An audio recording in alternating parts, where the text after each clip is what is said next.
So today we'll be discussing about DayTools on the platform. Down below in the navigation bar you can find for App Marketplace here. You can search for DayTools here. You have to install DayTools first. Here it is.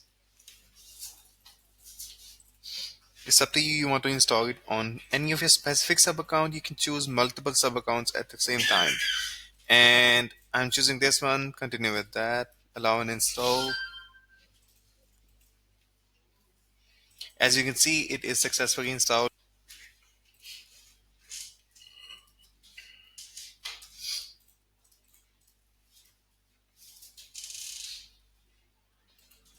It is loading at the moment, and the next step will be moving forward towards the sub account on which we have installed DayTools.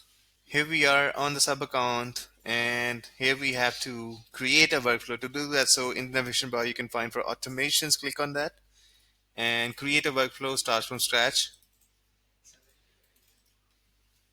Here we are in the workflow builder. Let's just create an action and execute that to just get it like it is successfully integrated and installed or not.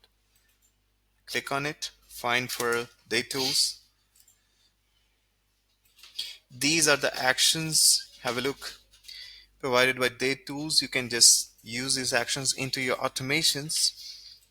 At the moment, we are choosing for date difference. The day format will be the year, the month, and the date then.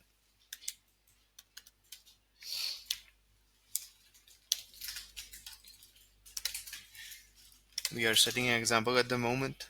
Change this year, change the month as well, and the date. And the difference type, you can find the different type in the days, weeks, months, or years as well. Let's just choose the days and also create some notes with that.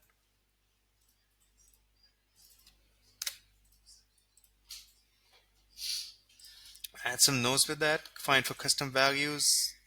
Down below, date tools, date difference. Choose data. Add some text with that. Save this all, and now we'll be testing our workflows. To set an example for the moment, you can choose any of your contact and run the test.